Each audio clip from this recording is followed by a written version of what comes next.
Be careful what you ask for, because this week we've got some 100-degree days possibly on our forecast, and it is definitely hot. I will say yesterday for Father's Day, we went and had a great day, but spent some time at the pool. But then the sun got to be, overhead, very little shade.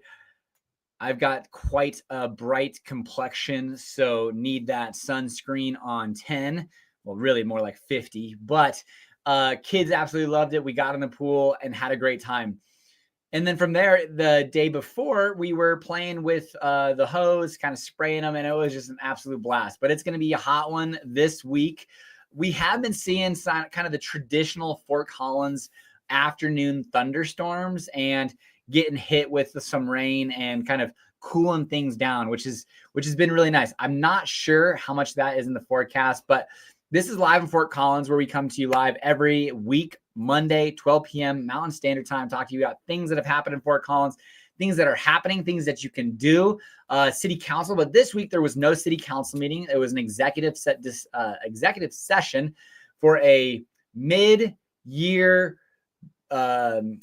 performance report for their 3 employees, which I believe are city manager, city attorney, and chief of police, possibly. I can't remember the third one, but regardless, it was an executive session, so there was no city council, and I was kind of relieved, if I'm not lying, because the last couple of weeks I've been at 5+ hours of watching city council. But starting right in, this last week there was an Ollie's Ride for Change that was held at CSU. This was the 2nd annual.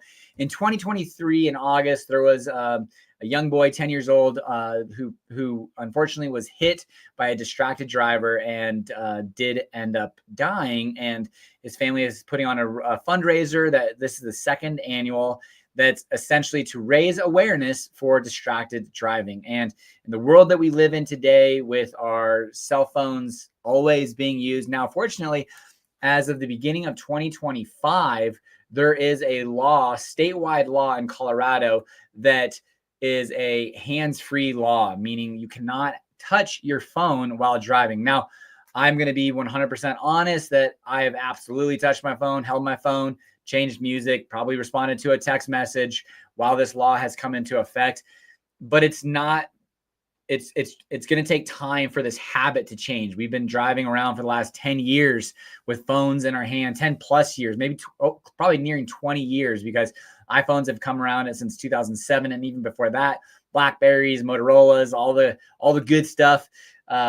So it's just this really big habit change that's going to need to take place. But fundraisers like Ollie's Ride for Change and the new law, among other kind of just increase awareness for it, will hopefully change some of these habits and routines that we're just so used to. In fact, I'm making a huge push in my own personal life to just not be on my phone as much. I had coffee with a friend the other day on Friday, and I just was talking to him about how, he has a special needs child, and he goes, well, maybe we're the ones that are special needs because they're the ones that are just living in the moment, not connected to their hands device. And we both kind of went on this little tangent of how we're trying to remove ourselves from that. So specifically, the first big step is, while you're driving a 4,000-pound wrecking ball death machine, let's remove ourselves from looking at the phone.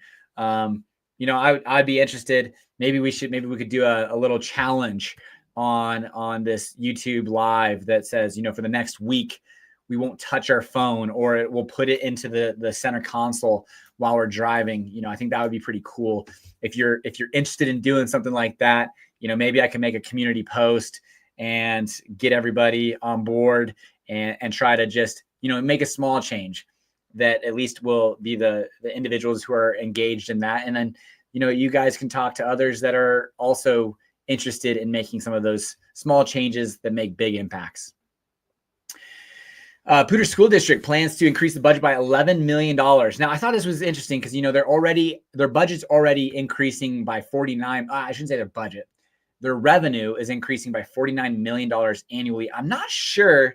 That's one thing I'm not sure when that mill levy takes place. I have to imagine immediately upon when we voted on it last November. So I'd have to imagine this year our property taxes increased by that mill levy to increase revenue for the Poudre School District, which is essentially $49 million. But I thought it was interesting. A couple of pieces of information that I thought were interesting on this is we have a $437 million budget for the Poudre School District, of which that's $321 million per pupil funding. And most of the budget increase comes from state funding. And we had a decline of 235 students on a 4-year average. So that would be interesting to know how those numbers are moving. But most of the funds, $21.8 million, will cover raises, 7% for licensed staff, 6.2% for admin, and 4.8% for principals. $1.6 million increase for health insurance contributions, and $1.2 million for extra duty pay. Charter schools will receive $42.37 million of the total. So they're getting 10% of the total Poudre School District budget. So I thought those were just kind of some really interesting numbers when you look at the Poudre School District. As I've talked about many times on this channel and across lives, Poudre School District is a great school district. I am thrilled to have my kids going. Next year, we're going to have a kindergartner and a second grader, and one more on the way here in the near future, and thrilled to have them go up through the schools. Now, one thing that I have talked about with my wife is, and I give her a little bit of crap for it, but she likes the idea of homesteading. She's got into sourdough, and she likes the idea of having chickens, and maybe we can convince our HOA to change some of their bylaws. Probably not going to happen, but you never know. And so we've talked about buying not tons of acreage by any means, but doing that. And I'm like, man, that sounds like a lot of work. But I gave her some areas and ideas and options for it if that does in fact, move forward. But I wanted to stay in the same school system, not necessarily the same elementary. We had a conversation, and I'd be interested to know on your thoughts as well on this, moving our kids around. I moved schools from when I was in 4th grade to 5th grade, from a private school to the Poudre School District. And, my mom's theory behind that was she wanted to get me in make some friends prior to middle school. Middle school can be tough. And Janae, she moved around quite a bit. She was a military brat and born in Florida, elementary in Utah, high school, Alaska, and then their family lives in California now. So kind of all over the place. So she's seen what it's like to move. And our kind of theory is, let's make sure they're at least in whatever school they're going to be in long-term by middle school. Preferably throughout elementary, sure, to get those really solidified relationships, but definitely by middle school. We were joking, kids can have best friends that change from week to week, month to month. But it is nice when you have kind of that consistency of kids going through school. So we're thrilled to be a part of this Poudre School District. We're going to be going through public schools.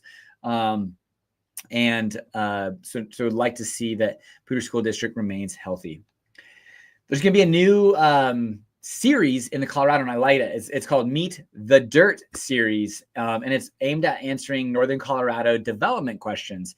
And Erin Udall, I think, is the reporter on it. But essentially what her kind of plan is to track what developments are happening in Northern Colorado and be open to kind of digging deep and doing journalistic practices, which I think are pretty cool.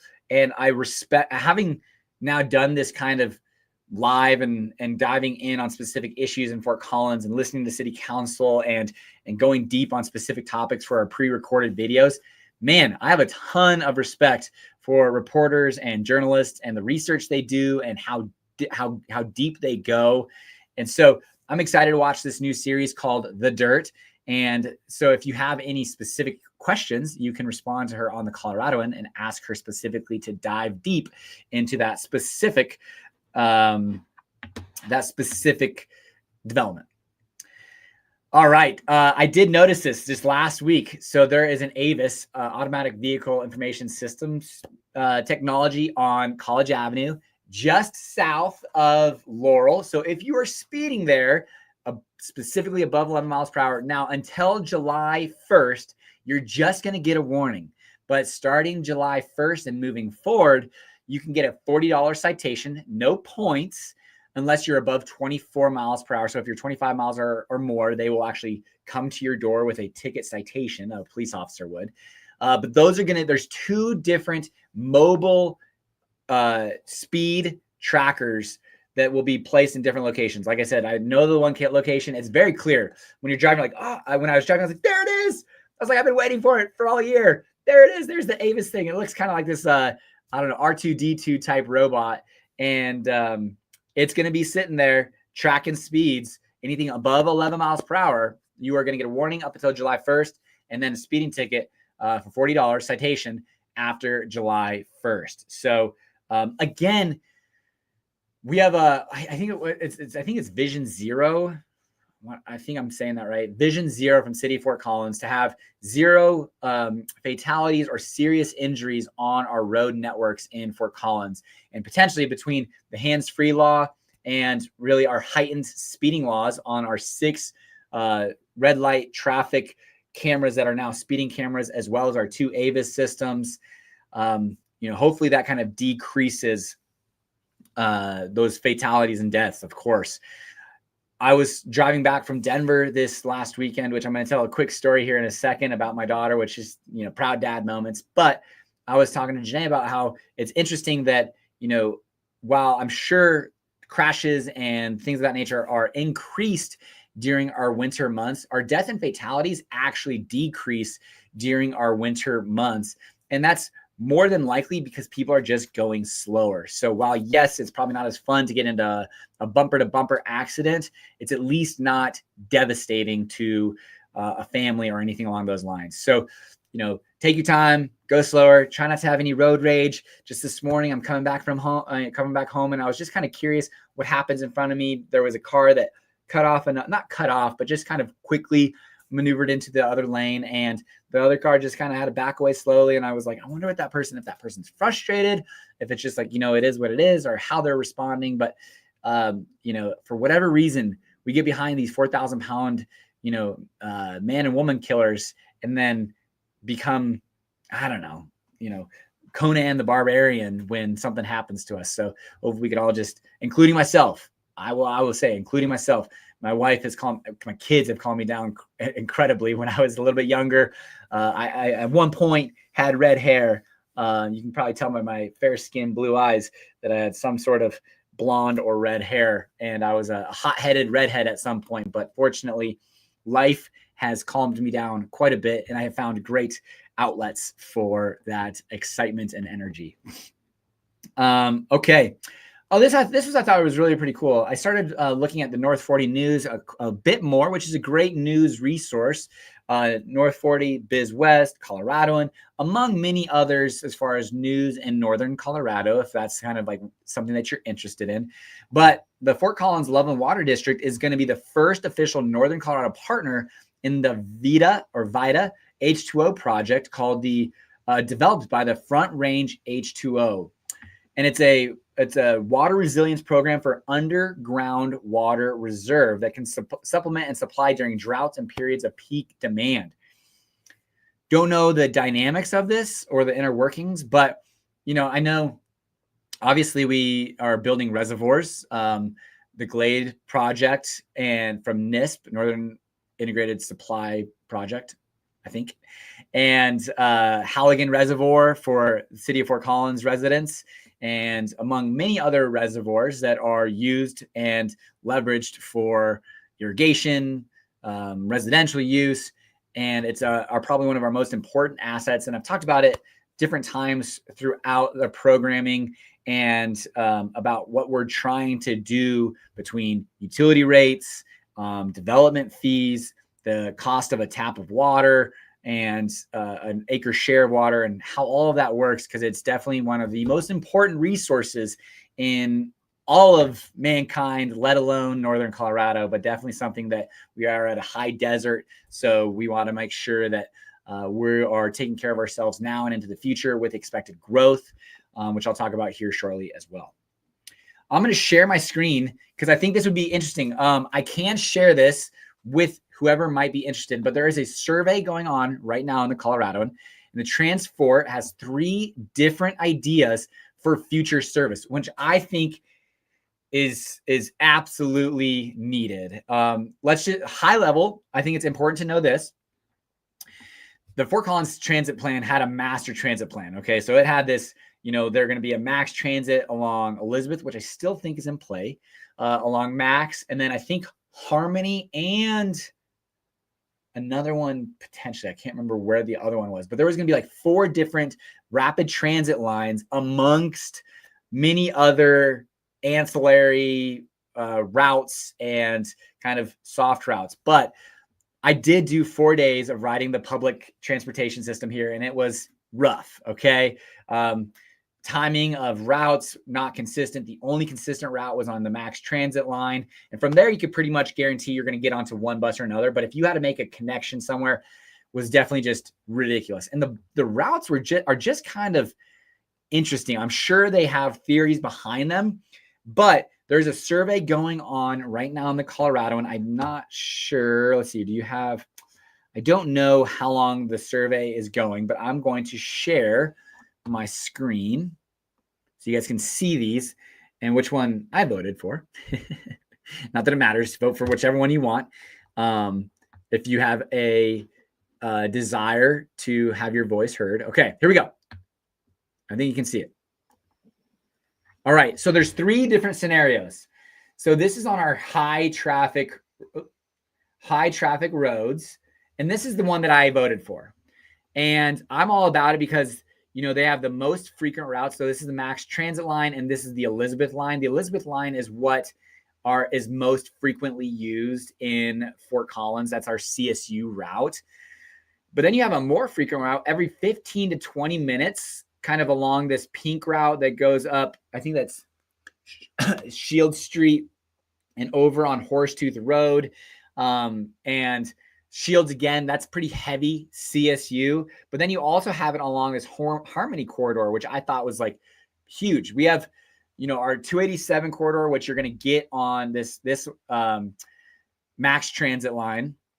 And then you're going to get the Harmony corridor every 15 to 20 minutes for each stop. I was like, that's something I can get behind. And then every 30 minutes for the rest of the routes. But essentially, they're going to be along the other arteries in Fort Collins, which I personally liked mostly because of the frequency of the routes. Like, decrease the routes, just get them on our arteries.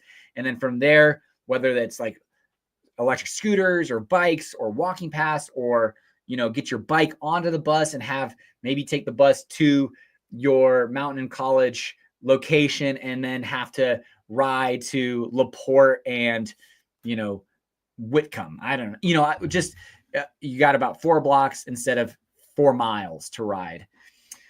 So that's the one that I voted for. But here is scenario 2, high transit demand, focusing on equity by serving transit-related communities.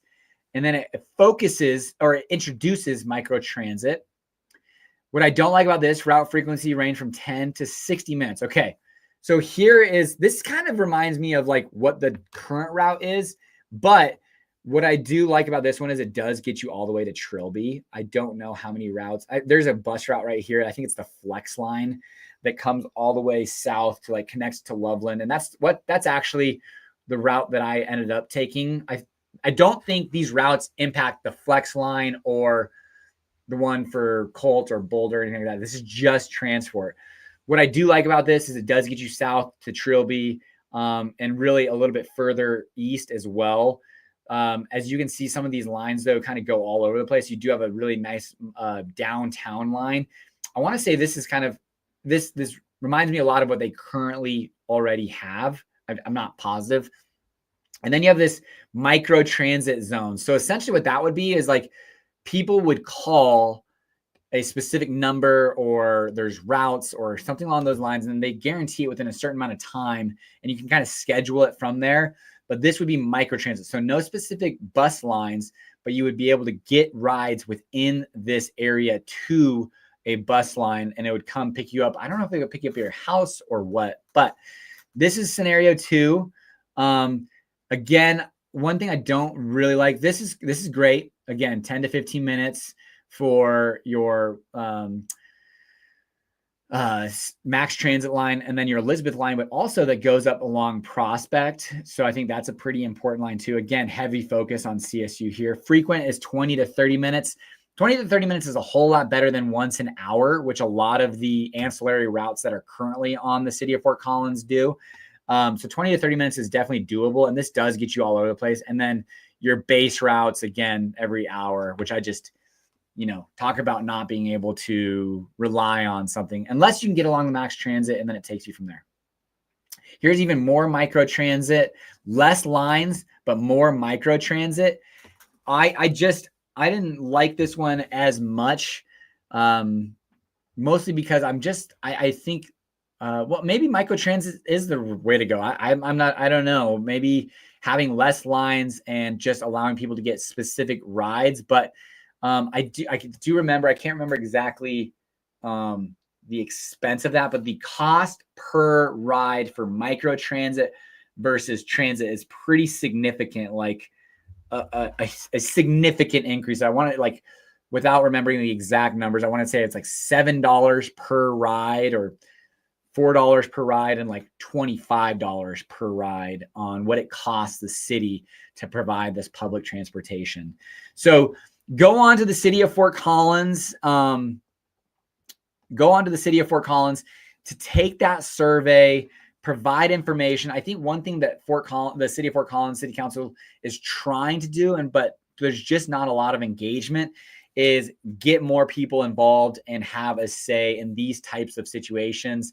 Not to say that it's going to dictate too much, but I would say, it could. And the one thing they mentioned too is it's not going to be one of these scenarios. It's probably going to be a little bit of a molding of all three of them and what we currently have. But ultimately what their goal is, hey, we've got to right our ship of transport, because if we wanted to get to our goals or our master plan from 2019, we've got a $13 million annual shortfall just as is. And that's including the $5 million tax from our 2023 sales tax. So we've got to, here we go. Without expanding, it's still a $27 million or $2.7 million annual shortfall. So regardless, things have got to change for transport to be somewhat financially responsible. Okay, moving forward. Okay, there's two things I want to do before the title of the show is let's give Coach Bedard his flower, so to speak. And I absolutely want to do that. But my daughter this weekend had her first jiu-jitsu tournament, and man, was I proud. It was just such a cool moment. I'm going to send this out in our weekly newsletter, which at the bottom of my newsletter, I always have a note for myself, just things that I'm going through, experiencing, sometimes about real estate, sometimes about Fort Collins, sometimes about personal, just all over the place, but just a quick note at the bottom of the page.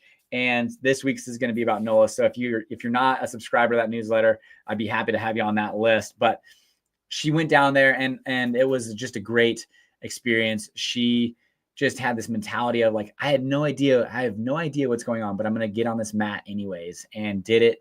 Lost her first match 4-2, but mostly because she just didn't know the scoring and how the points went, and had to sit on the bench by herself after that loss and just devastated, tears coming down her face, and took it like a champ. And she came back to me after she had won her next two matches, in very strong fashion to take third place in her division. She came up to me and she said, I just told myself, Dad, after I lost, I just have to be brave. And I was like, what? How old are you? How cool are you? And so just want to give a shout out, props to her. But today, I did want to I'm going to show a quick video because I thought it was pretty cool. Coach Bedard, who was my college coach and my wife's college coach, he had one of his athletes win an NCAA national championship. And she does have a pretty well-known name. She's her name is Maya Lesnar, which she was interviewed at one point, and somebody asked her, what does your dad think? And she said, this isn't about my dad. And I was like, love it. I just love that mentality. But here is her championship throw this past week. Eugene and won at 19.01 meters. Her personal record and CSU record is 19.6 meters, but this is Coach Bedard's first, I believe, first outdoor NCAA champion. Now, he had one as an assistant coach with Lori Smith, who's a friend of my wife's, but let's just go through a few of his accolades, because I just think, this man, unfortunately, track and field is a really small market and does not get near the love that I would like it to have. I'm sure my wife would love it to have, because, well, she was a two-time Olympian and badass, bronze medalist in the Olympics, which was also pretty cool, because when we got in the car, I said, I've got 2 bronze medalists in my car. And Nola's like, wait, who, what? And, we were able to say, your mom's a bronze medalist. And it's still, they have no idea how cool that is. But, Brian Bedard, I've been fortunate enough to actually work with one of his daughters to buy a house. And then another one, we were going to work together, but ended up not. But talk about just a lifelong CSU athlete, coach, fan. And I will say, when I was going through the program, it wasn't that I wasn't a Bedard fan. It was just that he has very high standards. And I was kind of just this side athlete. Okay. As much as that hurts my ego to say, I was not going to be anything special. And I think he probably knew that. I'm a hard worker, but maybe not all the just natural talent. And then I also had a career-ending injury my freshman year. So I didn't get the love that I would have wanted to, or felt like was deserved as an 18-year-old guy. And but he's just a great individual. He is a character first person. He will recruit and go after character over talent any day, which just kind of goes to show how strong his program is. But he was an athlete at CSU before he became an assistant coach. From 1983 to 1988, he was an athlete, shot putter, discus thrower. And then he became an assistant coach right after graduation, it appears, and was an assistant coach all the way up to 2006. I mean, that's a long time. We're talking 18 years as an assistant coach. And the one thing I know about track and field is coaches move quite often, because you kind of have to move to get those opportunities to step up. But for whatever reason, maybe it was that he had a kiddo and wanted them to stay here in Fort Collins. I don't know. But CSU had him as an assistant coach, and he won an assistant coach award. And his resume is about as polished and strong as any coach out there. And he then became, I think it was Coach Haslett that was the head coach prior to Coach Bedard. And then Coach Bedard became the head coach in 2006 to present, which I was an athlete at CSU in 2007 and 8. So he was a newer coach. So maybe that was one of the things, was he was just a newer coach and didn't like new guys like myself. I don't know. But Janae was on the team at that time, and she had Coach Haslett at the beginning and then Coach Bedard at the end. But this list is not all encompassing, because I went through this list and I was like, well, that's not everything, because there's tons of, these are just throwers, and he is the head coach. So he's got jumps, sprints, distance that ultimately is under his purview. But he's won the 24 Mountain West team championships. It seems like it just gets boring, because I'm just like, oh yeah, CSU won another Mountain West conference championship, or indoor, outdoor, for men's, for women's. 85 All-American honors, 194 Mountain West individual championships, 12 Mountain West Athlete of the Year awards.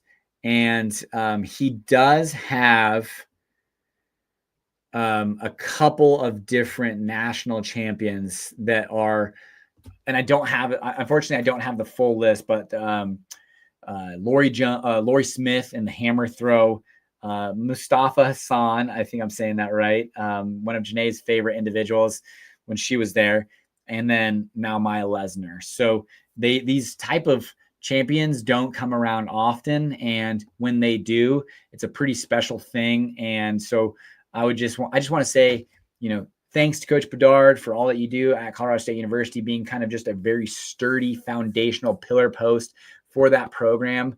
And I think you deserve all of the recognition and awards. And thanks from Colorado State for just being such a great coach for the university. So moving on to some things that you can do this weekend or week.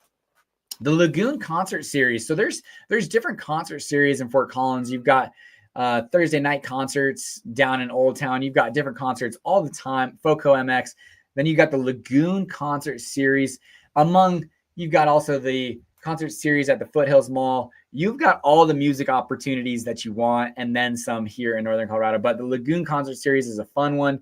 Each Wednesday evening, starting at 6:30 p.m. This is at the CSU Lagoon, which is by the Laurie Student Center. I don't know what the parking situation is like there, but obviously it's during the summer, so not a ton of students. So you're not competing against that or going against that crazy traffic down there. So we've been there a few times. Definitely worth exploring. If you're into it, Janae is doing it. And I was supposed to do it, but I actually tore my calf about 6 weeks ago, and I'm getting back to full strength, but not there yet. And so I just couldn't do this, but it's the Lake to Lake Triathlon. It is a wonderful introductory triathlon. You can do a sprint or the Olympic length. A sprint, I think, is a 750 meter swim, like an 18-mile bike ride, and then a 5K. The bike ride's relatively flat. The run is, there's a little bit of hills to it, but not bad. It's a wonderful triathlon. You're done before noon, but you're also done the rest of the day because you are exhausted. And so that is this Saturday, the Lake to Lake Triathlon. So excited to watch and cheer on Janae. We're bringing our kids there and cheering her on. So they'll get to watch mom compete, which is pretty cool. And then you've also got another, it's the Red, White, and Brew 5K, 10K, half marathon, and then 12-hour last person standing. Not doing that ever. In Windsor, and it's at the Grain Mill Rain Dance National Golf Course. $16 to $130, depending on which event you're wanting to do. But not doing that. So, and then you also have another 5K. This one's going to be held at the Spring Canyon Park, the Healing Warriors Program, 4th annual 5K fun run. Price is $25 to $40, and that's June 22nd. Excuse me, the Red, White, and Brew is on June 21st, 7 a.m. to 7 p.m. Ugh. 12-hour, last person standing. No thanks. Okay. What else we got going? Okay, this is the month. It is June 16th. You've got a couple weeks left. This is kind of high water time period for the Poudre. It's probably, this week is probably one of the highest. Actually, I don't know when the high water mark is, but it's right around middle of June. And then it starts to slow down a little bit, but you still have great whitewater rafting. Still not great for tubing yet. Once you get into July, August time period, that's when you're going to want to go kind of tube down the Poudre. But here's a list of whitewater outfits that you could go for. A1 Wildwater, a Wanderlust Adventure, Mountain Whitewater, Rapid Transit, and Rocky Mountain Adventures. I want to say we did A1 Wildwater or Rocky Mountain Adventures when we did it. There are also different classes you can do, class 3, 4, and 5. We did a class 3 during like July, and it was somewhat boring. So depending on your desire for adventure, I would recommend probably a class 4 for most, because I think you could still be just fine. Class 5 is probably pretty exciting that I would love to do. But if you're going with a group that wants a little bit more tame, 4, maybe 3. But then as you get into July, you can probably get a little bit more aggressive on that when the waters go down. So whitewater rafting up the Poudre. June is a great month to do it.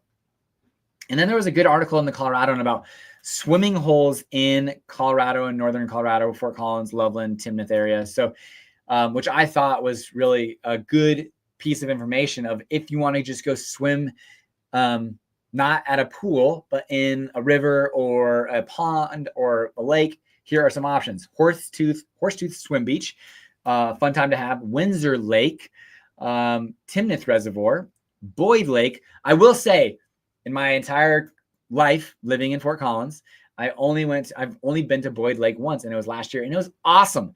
And there was a snack, like a not convenient store, but like place to go get snacks that you could pay for. That was awesome there. The beach was huge, lots of different things going on, kind of a wading pool. I mean, it was awesome. We're going to definitely go back to Boyd Lake, Carter Lake, Sand Beach Lake up in Rocky Mountain National Park at a 10,000 foot elevation. I will say, if you go up, when you're going up to these like kind of high elevation pools, lakes, not pools, lakes or ponds area, that water is frigid, and it is basically a cold plunge. So it's not, I mean, maybe there's people that swim in it. I'm just getting in and getting out just to say that I did it. We went up, when we were up in Telluride last year, there was a hike and people were just getting in, and we jumped in, and it was absolutely freezing cold, but it felt so good. So otherwise, you go up the Poudre River, Picnic Rock, great area to swim.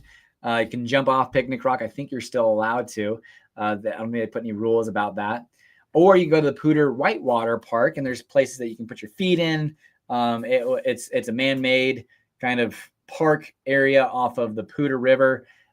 Or you can go up the Eastman Park River Experience, which is again off the Poudre River. You can see how important the Poudre River is to our economy, our livelihoods, and everything like that.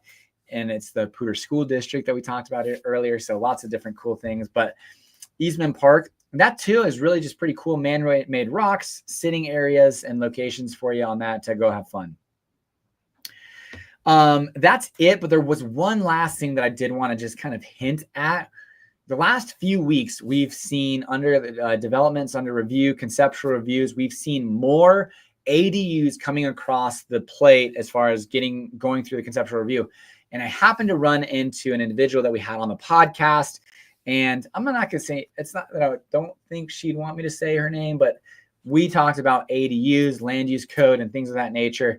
And she made a comment. She's like, I wonder how many of these ADUs actually get built once they understand the full cost, timeline, scope of the project. And she then made a comment that I thought was probably the most important. That's why I'm sharing this, is she has a place that she wants to build an ADU on, but is wanting to wait and see what the city of Fort Collins ends up doing as far as changing the fee structure. Because right now it's essentially like building a single family house as far as an ADU goes.